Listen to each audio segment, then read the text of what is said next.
I think it is important to show that our National Energy Board is not trying to silence individuals and organizations. It's just applying common sense to the process. We need more common sense in government, not less. Over the last 3 years, we have seen less and less investment in our natural resources because of the Liberal government's policies. From the carbon tax to the inclusion of upstream emissions to the National Energy Board review, it appears that the government wants to repeal investment in the resource sector. Right? According to the Financial Post, in February, Suncor CEO Steve Williams told financial analysts Thursday that Suncor is actively discussing Canada's lack of competitiveness with various levels of governments here because other jurisdictions are doing much more to attract businesses. So Canada needs to do much more to up its game. Members need to consider that if we keep our resources in the ground like David Suzuki wants, we are not saving the environment. We are just moving the resource development to other countries around the world that have lower safety standards and lower environmental protection. I believe that if resources are needed, it is better that they come from here and not from a human rights abuser or a dictator or one with very low environmental standards. I know that many members of Parliament have and will continue to vote for regulations of every type. What they need to consider before voting on bill is that we are part of a global market. Right now, we are competing with countries across the world to sell our goods and attract investment. You only need to look across the border to see a government intent on bringing in billions of dollars of investment and the jobs that come with it. Since taking office, the Trump administration has given the energy industry a tremendous amount of confidence to invest by cutting regulations and taxes. Future natural resource jobs in my riding in Alberta and across Canada are at stake if this bill passes, and that is why my Conservative colleagues and I stand against this bill.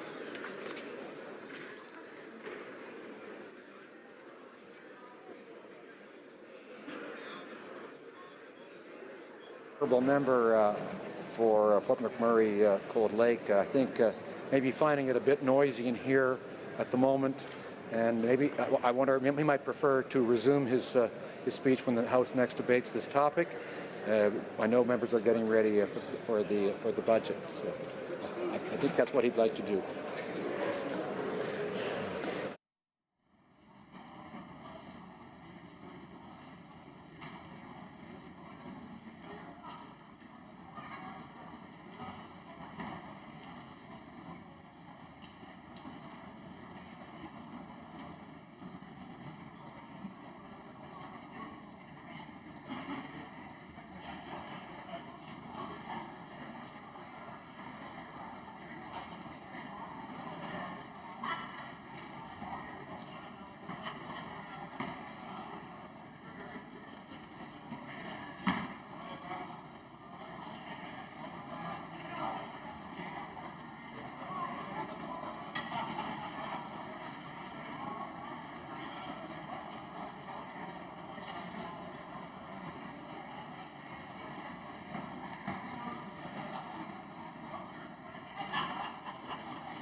galleries. I'm afraid I must remind our guests in the galleries that applause is not permitted from people in the galleries, unfortunately. Those are the rules. You may hear members on the floor applauding, but those in the galleries are not permitted to applaud or make other noises. And we'll wait a moment until the booklets are distributed.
Order. Hello.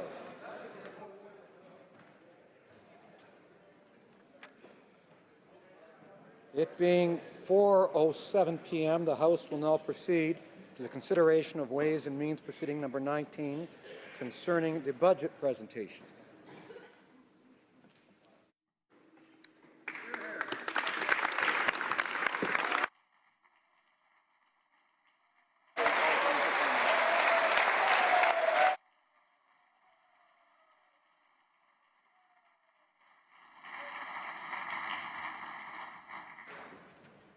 Mr. Morneau, seconded by Mr. Bryson, moves that the House approve in general the budgetary policy of the government. The Honourable Minister of Finance. Okay. Take two. Monsieur le Président. Mr. Speaker, I am pleased to rise in the House today to table budget documents for 2018, including notices of Ways and Means motions. The details of the measures are laid out in these documents, and I would request that the study of these motions be listed on the orders of the day. I also wish to announce that the government will introduce legislation to implement the measures of the budget. Okay, thank you.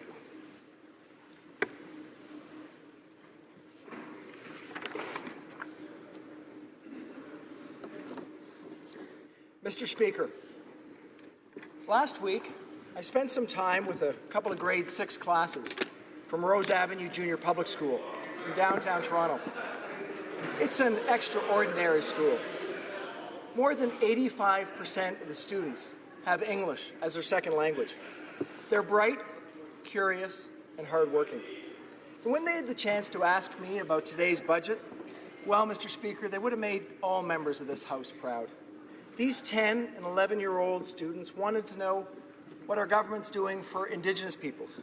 They asked about science and discovery, about supporting seniors, protecting nature, increasing immigration, and helping the homeless. They even asked me about Canada-US relations. What impressed me most was how forward-looking each of the questions were. Les enfants de...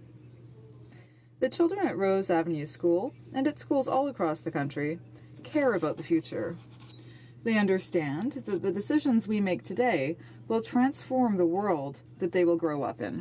And they're looking at us to make good decisions, smart decisions, so that they can have a better opportunity to follow their dreams, find good jobs, and give back to their community. Mr. Speaker, that's what this budget is all about. It's a plan that puts people first, that invests in the things that matter most to Canadians, that builds on their hard work, and that keeps us squarely focused on their future. Budget 2018 is also a plan that respects the choice that Canadians made just a little over 2 years ago. At that time, Canadians had the opportunity to stay the course.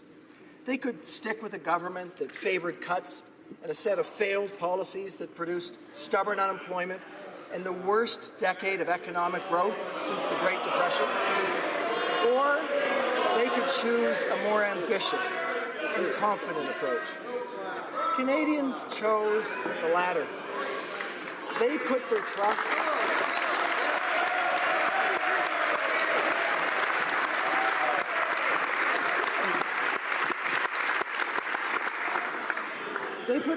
Mr. Speaker, in a new government because they knew that we put our trust in them. We took that trust, balanced it with sound fiscal management that includes a declining debt-to-GDP ratio and gave Canadians the tools they need to succeed. Tout d'abord, nous avons aussi... First, we raised taxes on the wealthiest so we could lower them for the middle class. After that, we introduced the Canada Child Benefit to put more money in the pockets of low and middle-income parents every month to help them with the cost of raising kids. And this summer, 2 years ahead of schedule, we will ensure that the benefit increases along with the rising cost of living. The Canada Child Benefit means that, on average, families get $6,800 a year, tax-free, for books, hockey lessons, or warm clothes for winter.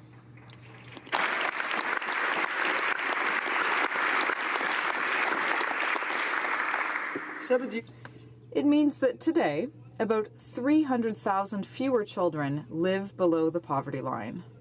That's down 40% from what it was in 2013.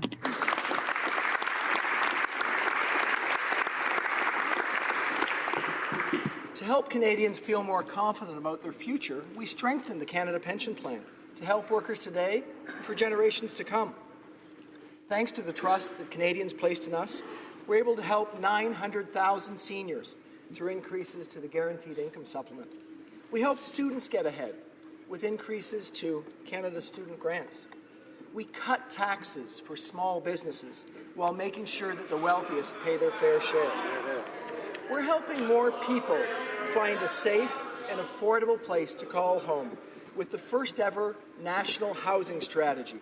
And we're working with provinces, territories, and cities to ensure a stable housing market. We're giving more children the best possible start in life through investments in early learning and childcare. We now have agreements in place with 9 provinces and territories to help create more of the high-quality, affordable childcare spaces we know that Canadian families need, tailored to their local realities. And think about the fact that the vast majority of single moms receiving the Canada Child Benefit make less than $60,000 a year and now get an average of about $9,000 in total benefits, tax-free, each year.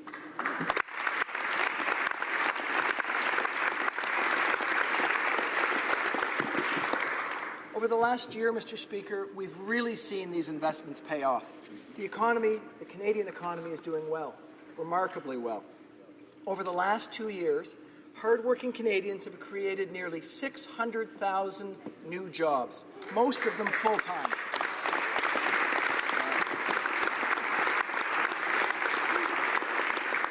Unemployment rates are near the lowest that we've seen them in 40 years.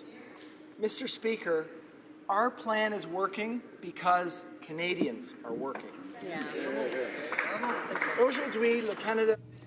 Today, Canada leads all other G7 countries in economic growth, and Canadians are feeling confident about the future, whether their plan is to pay down debt, save for a first home, or go back to school to train for a new job. That's why we are able to invest in the things that matter to Canadians, while making steady improvements to our bottom line. We know that there are challenges in the immediate term, and we're responding to those challenges. We know that businesses are concerned about the outcome of NAFTA talks and tax changes in the United States. We'll be vigilant in making sure Canada remains a great place to invest, create jobs, and do business. And we'll do this in a responsible way, carefully, letting evidence and not emotion guide our decisions. At the same time, we need to stay focused on our long-term goal of building an economy that works for everyone. With a strong and growing economy in place, we believe that now is the right time to focus on the deeper challenges that hold our economy and our people back. That means making sure that every Canadian has a real and fair chance to work, to contribute to our economy, and to succeed. It's important not just as a matter of fairness, but as a way to ensure Canada's long-term growth. For the first time in our history, there are now more Canadians aged 65 and older than there are people under the age of 15. That presents a real challenge. As seniors leave the workforce, we need to think about who will fill the gap. We believe that Canada's future success rests on making sure that every Canadian has an opportunity to work and to earn a good living from that work. And that includes Canada's talented, ambitious, and hard-working women.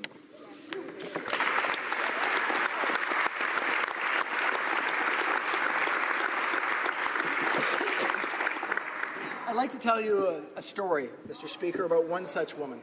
Her name's Joan. I met Joan a few weeks ago at Algonquin College.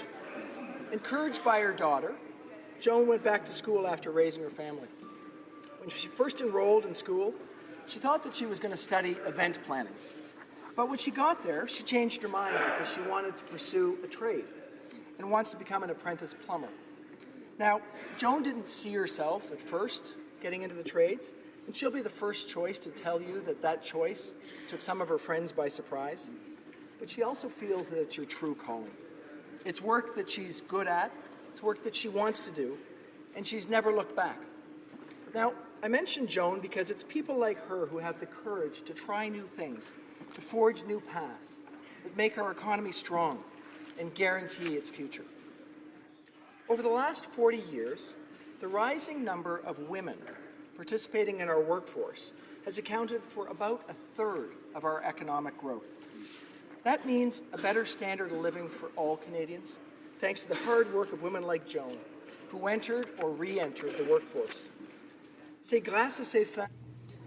Thanks to these women and their contribution to the economy, family incomes are now higher.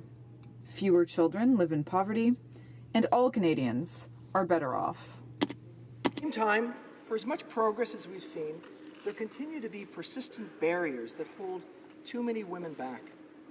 A few weeks ago, the Prime Minister issued a challenge to the world's business leaders to hire, promote, and retain more women. As he said, it's not just the right thing to do, it's the smart thing to do. We just need to do the math. On average, women earn just 69 cents for every dollar earned by men. even though about 3/4 of young women have a post-secondary certificate or degree. Even women who graduate from high-demand fields like science, technology, engineering, and math earn about $9,000 less per year than their male peers. It's an important issue, Mr. Speaker, that we need to get at. It's not right, and it's not smart either. We know that diversity in the workforce boosts productivity and profitability, and studies have shown that increasing gender diversity alone leads to more growth. According to the Centre for International Governance Innovation, a 1% increase in gender diversity means about a 3.5% bump in revenue for those companies that actively seek to hire more women. And results are even better when women are in leadership positions. When women hold leadership positions, companies see stronger financial results. They see more innovation and more effective decision-making at the board level. And I can tell you from personal experience, our cabinet is stronger, our government is stronger, and Canadians are better served because half of the cabinet ministers that we have, the people around the table, are strong, intelligent, and effective women.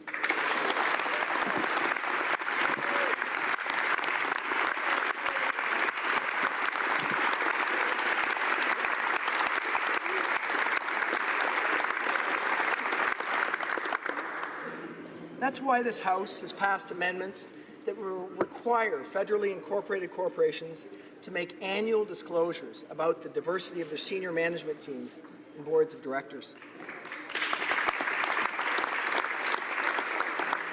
We need to think about what equality can mean for Canada.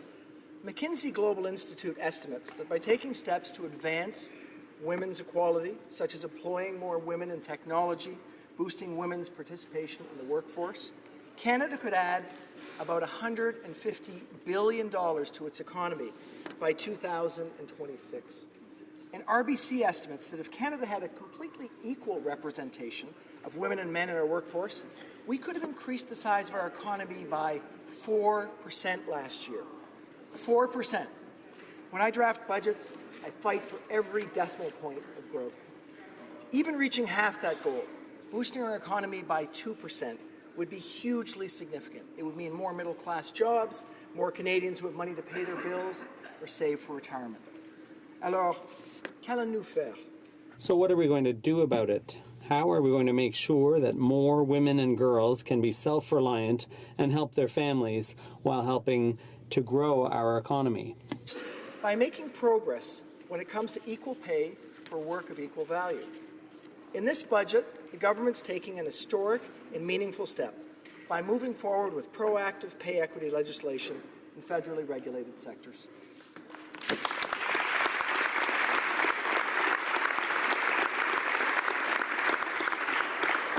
Mr. Speaker, we know that we can't make this necessary change happen for all Canadian women overnight, but what we can do is lead by example.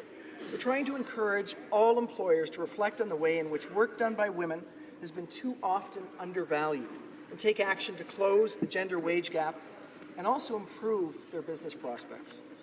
Second, we need to recognize that some of this gap is due to the fact that childcare and caregiving duties in general fall disproportionately on women.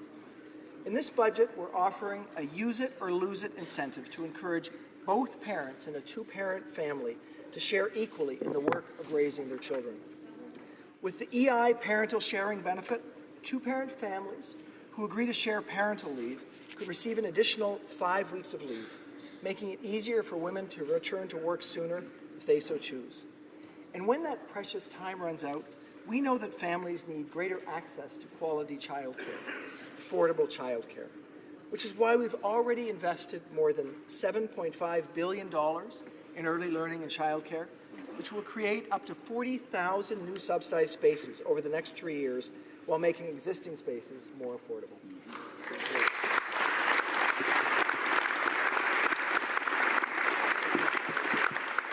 Troisièmement, Third, we need to do more to support greater numbers of women in management and leadership positions. From members of the Canada-United States Council for Advancement of Women, in taking a comprehensive approach to helping women entrepreneurs. so that they can scale up their businesses, create jobs, and access the mentorship and the capital they need to take their businesses to the next level. Finally, Mr. Speaker, we know that we can't push for equality without confronting some difficult truths. Movements like Me Too and Time's Up have shed light on disturbing situations and behaviors that too often go unreported. So to better support those who've been victims of sexual harassment in the workplace, we'll boost legal aid funding across the country so that victims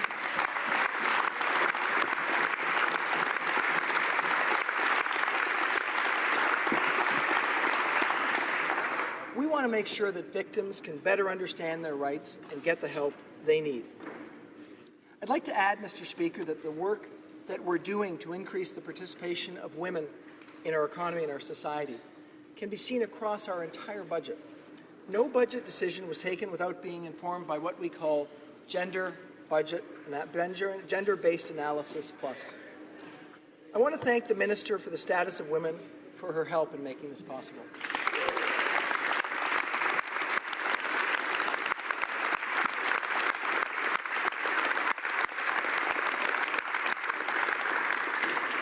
Now, we firmly believe that this must not be a one-time event. It must be how all future budgets are made. So we'll be seeking to introduce new legislation to make this a permanent part of the federal budget-making process. And we're going to make Status of Women a full department in the Government of Canada. Bravo.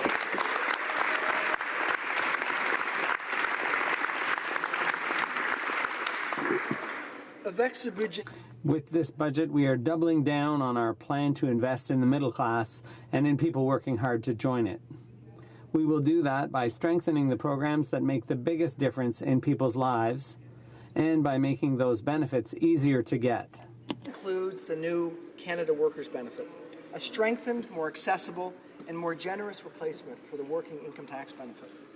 The Canada Workers Benefit will allow low-income workers to take home more money while they work, encouraging more people to join the workforce and stay in the workforce, and offering real help to more than 2 million Canadians. Bravo. At the same time, we'll make it easier for people to access the benefit that they deserve by making this benefit more generous and by automatically giving the benefit to all those that qualify. Will help lift about 70,000 more Canadians out of poverty.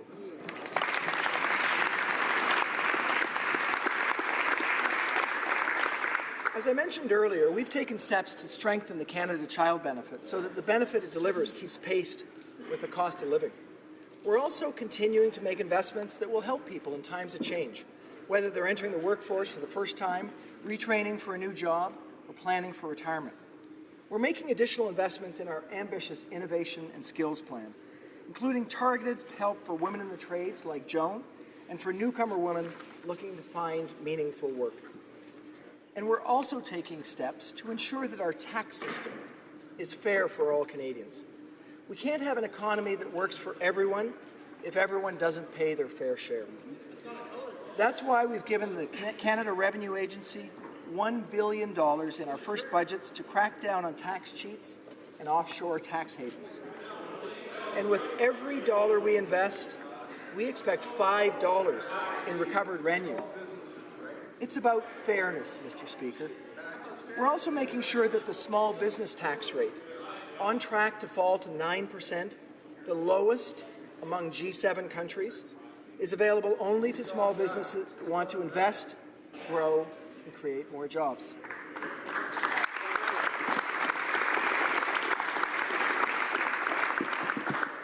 We're changing the rules for the top 2 or 3% of private corporations because the wealthiest Canadians should not be able to use private corporations to pay less tax than the middle class.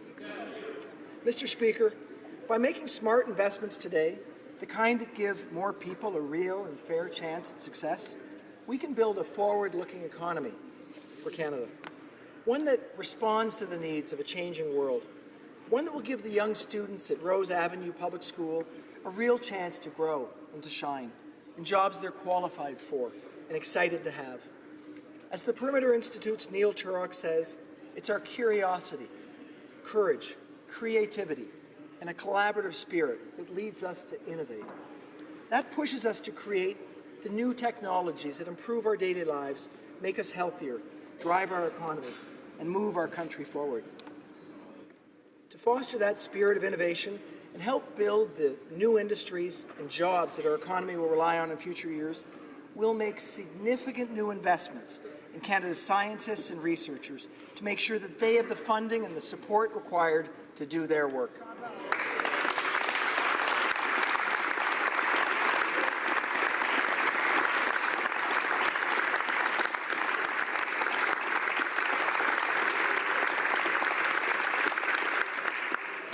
The Fundamental Science Review, led by Dr. David Naylor and engineered by our Minister of Science, told us that to advance Canadian businesses and Canada's long-term competitiveness, we need to invest in the people behind the big new ideas. Well, that's exactly what we're doing in this budget, Mr. Speaker.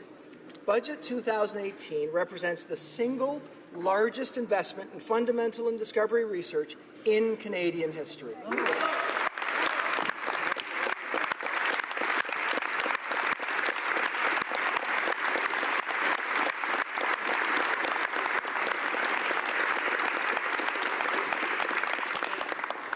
But more than that, we'll make sure that the new money for research supports the next generation of researchers so that we can build a science community that looks more like Canada, more diverse, with a greater number of women.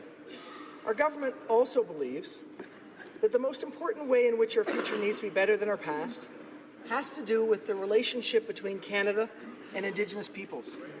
Together, we're working to improve the quality of life for First Nations, Inuit, and Métis Nations people in Canada. This budget invests in new tools to help nations rebuild, to accelerate self-determination and self-government based on the recognition of Indigenous rights, so that our shared future is one where Indigenous peoples are in control of their own destiny, making their own decisions about their future. To that end, we're making new investments that will accelerate work to deliver clean, safe drinking water to more Indigenous communities ahead of schedule.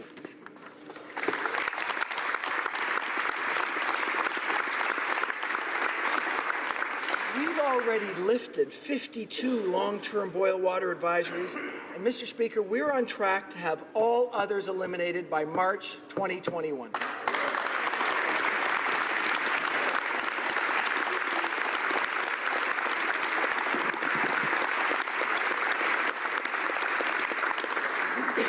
We're making investments that will help create better opportunities for Indigenous peoples to find and keep good, well-paying jobs, that will build more safe and affordable housing in First Nations, Inuit, and Métis Nations communities, and that will give better child and family service support with a special focus on prevention so that Indigenous children are not taken from their families and their communities.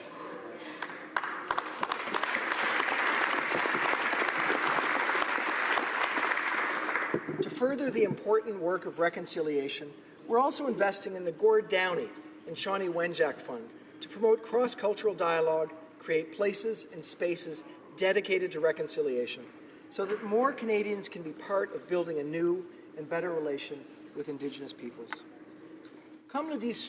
As the Prime Minister has said many times, when it comes to renewing the relationship between Canada and Indigenous peoples, we have a responsibility to do better and to do more. This budget will help us live up to that responsibility for the benefit of Indigenous women, men, and children, and all Canadians. Mr. Speaker, today's budget is for all Canadians across our country. To bring people and communities together, will increase funding for multiculturalism, provide new funding to ensure the success of Black Canadians, and consult on a new national anti-racism approach to combat discrimination in our country.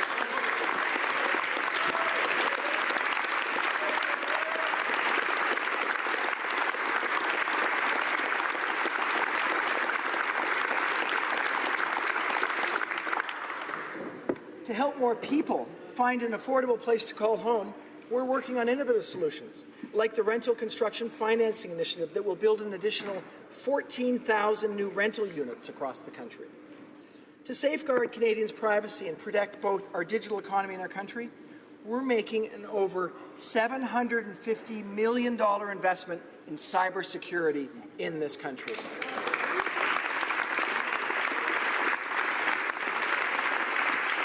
To help families and communities being devastated by the opioid crisis, we'll make investments of $230 million, including to provide additional emergency funding for provinces and territories so people can access evidence-based treatment services and get the help that they need.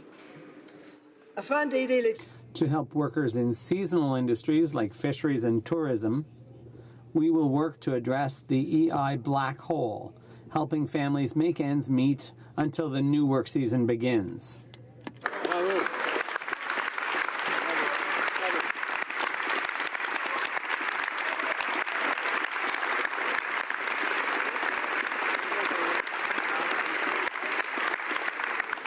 Together with our provincial partners, we'll protect forestry jobs by stopping the invasive spread of spruce budworm in the lands of Canada.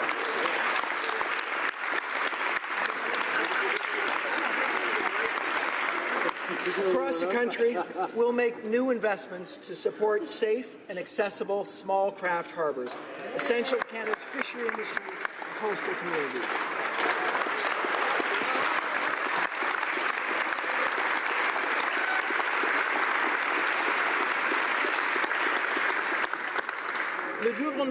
The Government of Canada will do more to support our official language minority communities and ensure the dynamism and vitality of the Canadian Francophonie.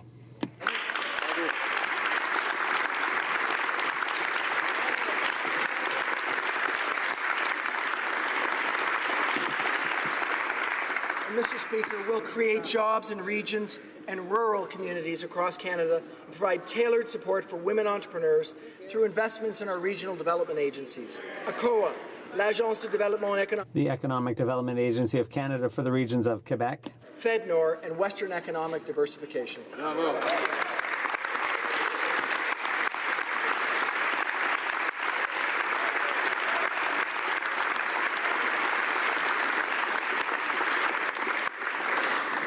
Monsieur le Président. And Mr. Speaker, we will also do more to help vulnerable people around the world by making the largest new investments in international assistance in more than a decade, including greater support for the world's women and girls through Canada's Feminist International Assistance Policy.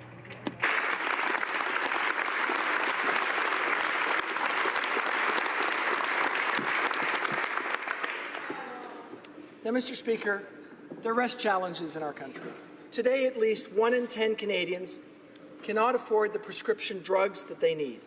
And every year, over 1 million Canadians are forced to give up food and heat in order to afford their medicines. To address this, we've created an advisory council on the implementation of National Pharmacare, to be headed by Dr. Eric Hoskins, with a mandate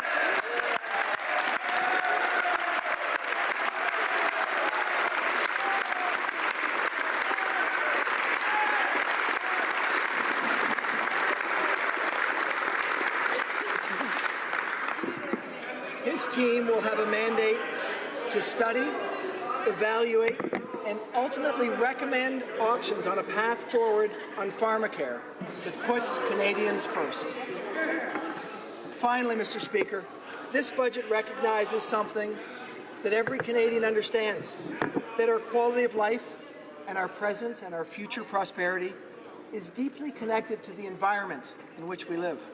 The extraordinary beauty Canada's parks, nature, and wild spaces, these are central to our identity as Canadians.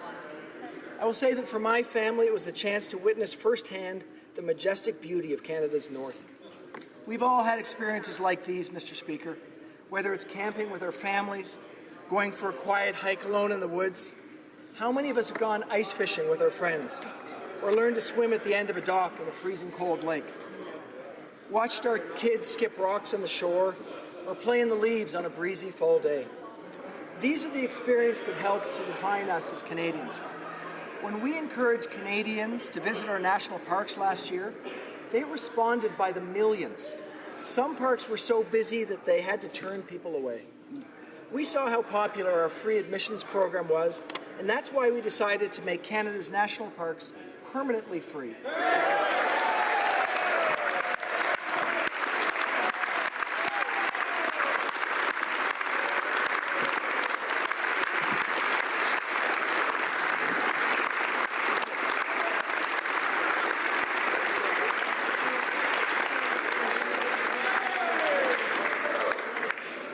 Mr. Speaker, unlike past governments, we know that Canadians deserve more than just good enough when it comes to protecting the land that we love.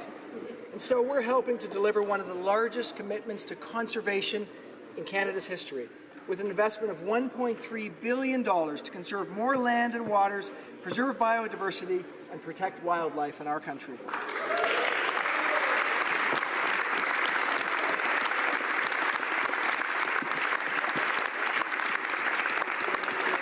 This will include a $500 million investment from the federal government to create a new $1 billion nature fund in partnership with corporate, not-for-profit, provincial, territorial, and other partners. Canada is one of the most beautiful places on earth, and it's up to all of us to help keep it that way. Monsieur le Président. Mr. Speaker, over the last several months, as I traveled the country in preparation for this budget, I had the opportunity to meet with Canadians and hear their stories. These were stories of hardships and frustration, but also stories of generosity and hope. I'm inspired by those stories, and I'm inspired to do even more to help the next generation break free from the barriers that have held us back for too long. In my life, I'm proud to have 2 young daughters and 2 young men who call me Dad. I was home alone a few weekends ago, and I noticed a new poster hanging over one of my daughter's beds.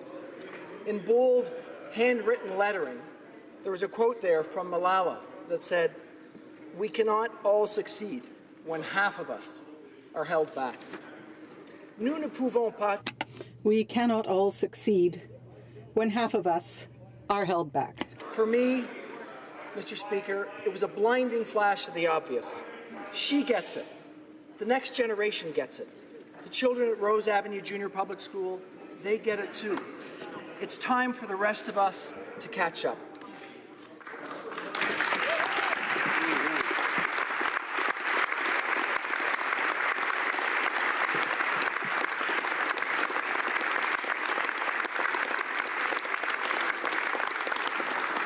Mr. Speaker, before I got into politics, I worked in the private sector.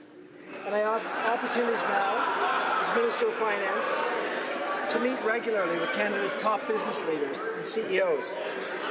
And I can tell you that there's not one leader out there who would stand for anything that arbitrarily holds back half the people in their organization. It just doesn't make sense. Yet as a society, we allow it to happen. Not arbitrarily, but systematically. Well, that changes today, Mr. Speaker. With this budget, built for all Canadians. With this budget, we're tackling the challenge of equality head-on, asking tough questions and beginning to provide important solutions. We're taking steps to track our progress so that our government and all future governments may be held accountable for that progress. Progress, Mr. Speaker, that I look forward to making in collaboration with all members of this House, including the members of the Finance Committee, and with our colleagues in the Senate. There really is no turning back. The head of the International Monetary Fund, Christine Lagarde, said that equal pay and better opportunities for women were an economic no-brainer. Well, our government agrees. So we'll continue to work hard to show Canada and the world how good we can be, how fair we can be, and how smart we can be. We'll all be better off because of it. Merci, Monsieur le Président. Thank you, Mr. Speaker.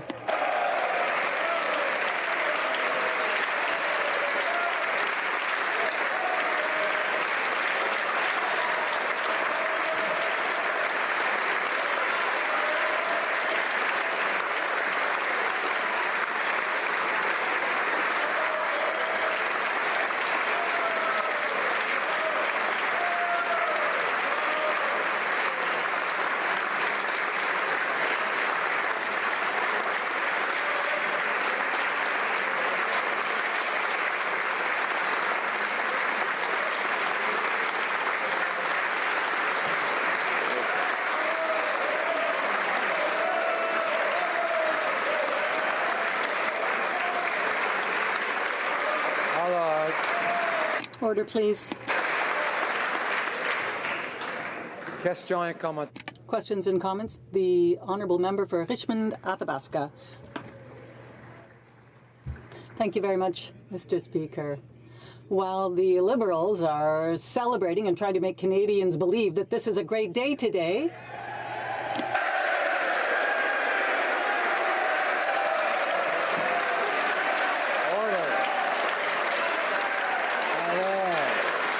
Order.